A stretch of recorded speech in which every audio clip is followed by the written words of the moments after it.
Welcome to Samba Samba. Enjoy the video. In this video, I will explain how to replace your cabin air filter. First, locate the glove box on the passenger side of your vehicle.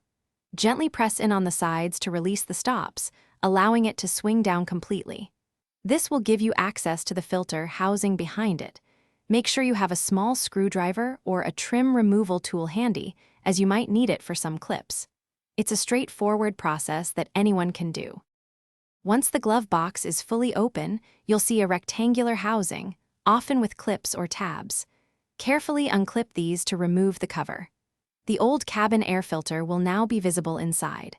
Before pulling it out, take a moment to observe the arrows on the filter, which indicate the direction of airflow. This is crucial for proper installation of the new filter, ensuring optimal performance and air quality. With the old filter removed, carefully slide the new cabin air filter into the housing. Ensure the airflow arrows on the new filter point in the same direction as the old one, typically towards the rear of the vehicle. Once it's seated correctly, reattach the housing cover, making sure all clips snap firmly into place. Finally, lift the glove box back into position and push the sides in to re-engage the stops, testing its smooth operation. Replacing your cabin air filter significantly improves the air quality inside your vehicle, reducing allergens and dust.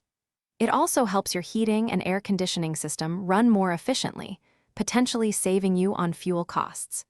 We recommend changing it every 15,000 to 20,000 miles or at least once a year, especially if you drive in dusty conditions.